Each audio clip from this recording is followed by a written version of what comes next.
What's up, guys? Nick here, and welcome to a review on The World Ends With You.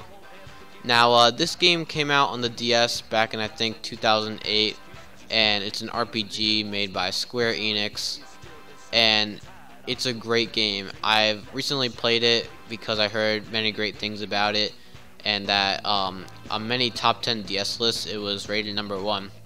So I decided to play it, and man, was it worth my time. This is a great game. It has a great story, great gameplay, combat, visuals, music. Everything about this game is really awesome.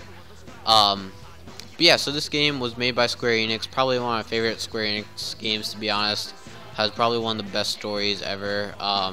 Right next to like Xenoblade Chronicles and Mother 3. But yeah, this game is really awesome. It involves this kid named Neku who kind of lost his memory, and he is kind of antisocial, doesn't really understand people, and thinks he can do everything on his own. But later on, softens up and understands people, and realizes that he can't win everything by himself, and that he needs other people to help him. And so yeah, the game kind of takes place in Shibuya, which I think is this town in like Japan or something like that. And Neku wakes up and he realizes that he can read people's minds, and he's in this game called the Reaper's game, where people that are dead end up here, and he has to defeat the game master in order to get another chance at life, and only one person can do that. So he has to fight over other people in order to beat the Reaper's game, and each day you have a different mission, and you have 7 days to defeat the game master and like beat the game and get back to life, basically. And at first I thought this game was pretty short, but having only 7 days, and each day takes about an hour, 2.5 an hour, depending on what the mission is. And I thought it was pretty short, but there's actually 2 more weeks where Neku doesn't actually make it, sadly, and he has to play the Reaper's game 2 more times. So it's not really that much of a spoiler, but it's a longer game than expected, and it has a lot more content. You do still stay in Shibuya, and you kind of get used to Shibuya and learn all the different ways and routes and the whole map, basically, which is kind of nice. Like, you kind of don't really know Shibuya the first week. Second week you kind of know around it, and then third week you find every area, you know where to go, you know every place's name, and you know like every shortcut, like every way, the fastest way to get everywhere. And it's kind of nice, even though like there's no new areas or stuff. You do see new areas in Shibuya like throughout the weeks, but other than that, it's just the same town, and it's not bad, but like you do learn more of the story, and that's what mainly the game is about. The game really isn't about the combat, but it's mainly about the story. And like I said, you can learn some life lessons in this game, and but yeah, it really is a touching story, and also there's a lot of plot twists and questions that you have that you kind of get answered towards the end, which I kind of feel like is the opposite of like Xenoblade Chronicles, because like in Xenoblade Chronicles you kind of have a series of questions, and then you get them answered like throughout the game. But I feel like in this game it's mainly like you have a series of answers that build up, and then they kind of all get answered towards the end of the game.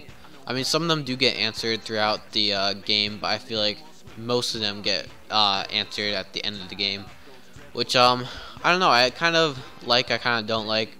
But yeah, the reason that this game is called The World Ends With You is because Neku really he thinks that he can do everything by himself, and that he's the world, and that he can do anything he wants, but the world ends with him, because like the world expands if he learns other people and knows their world, and then the world ends with him if he doesn't do so by learning other people's worlds and expanding his horizons, which I feel like is a really cool life lesson. And like I said, I kind of connect to Neku, and I feel like that we have some connections to each other, and you kind of do I mean, no matter who you are, you probably will connect to Neku and understand what he's like. And if you don't, like, there are also other many main characters that have their own personality and story to them that you might connect to, and it really is great. All the characters are fantastic and have their own personality and very unique and have their own story to them, and I really just love every single one of them. But anyway, onto the combat. Basically, this game, like I said, is an RPG. You attack with these things called pins, and the bomb screen, you control Neku with a stylus, and you like run around. You tap on like different enemies to like shoot like beams of light, like shoot like fire. You can like shoot like rocks. You can even heal yourself with HP, and yeah. But then you also have the top screen, which is your partner, which Neku can't really survive without. You have to have a partner in order to play the Reaper's game, which is kind of not really helpful with Neku, because Neku doesn't really work out with partners, and he just wants to do everything by himself. But later on, he gets like more sociable and is able to work together and overcome many other things that he couldn't do by himself. But yeah, you control the top player, the partner, which changes every week that you play in the game. And yeah, each character has their different like abilities, which you attack with the left and right on the D-pad. You also press up to jump and down to block. And there's also these little like cards or other things, like there's special moves where you have to kind of look at the top screen sometimes to know what special you want to do, and then once you like get all three, like three of the same card, or like there's like one that's like poker where you have to get like 4 of the same suit. Once you do that, you get like a special move that attacks all the enemies and does massive damage. But yeah, there's also leveling up in pins, so you have a stronger power. There's also leveling up in yourself, which you get more HP. You also get more brave, which allows you to get different gear, which the different partners have different braves, so like they might be able to get better gear or worse gear depending on how much brave your partner has. But you increase your brave every time you level up. But you can also increase your stats by eating food, which I didn't really know, and I recommend doing it because I didn't really know about it. But once you eat food, you can digest it, and you only can eat 1 food a day. And but once you do so and you digest it, you either get +1 attack, +1 defense, plus I think 15 brave, and I think even plus like 20 HP or something like that, which is a pretty decent boost for your partner, especially the brave. I recommend doing it. I didn't do it and had to kind of grind a little bit, so I recommend doing that, going to like shops and buying food, because I didn't really do that. But yeah, you buy gear, you buy you can even buy pins, and I think you can even buy like soundtracks and stuff. So it's pretty cool. There's a lot of customization, and absolutely love it. The combat is great. I didn't really have a problem with it. Sometimes I did, like with the swiping ones, but other than that, the ones where you click, the ones where you like rapidly press, they're kind of easy to do. But the other one that I had really a problem with was the one that you had to swipe.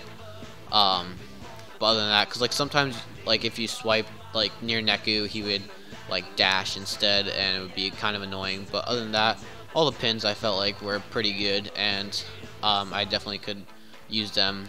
But yeah, being able to control 2 players is kind of hard to do, and it kind of takes some time getting used to. Being able to look at the top screen and the bottom screen, and being able to attack with Neku and attack with your partner, and do the same like damage and do like the same work on each screen, which I feel like was pretty unique for a DS game, and I feel like other DS games should do the same thing. But yeah, it really was unique that you can attack with 1 person on the top screen and 1 on the bottom. And yeah, but the top screen I feel like is a bit easier, and I mainly focused on Neku. but on the top screen I would just like check which way the noise was, which is the creatures that attack you in the Reaper's game, and I just checked if they're on the left side or the right side and just spam right or spam left. And like you constantly I would like check on the top screen to see if they swap sides, so that I wasn't attacking nothing. So I kept checking the top screen a little bit, but mainly I focused on Neku. And it did take some time getting used to, but once I got to like the second week, I got used to it and was pretty good with both characters. But yeah, in this game though, you are in the Reaper's game and you have a different objective every day.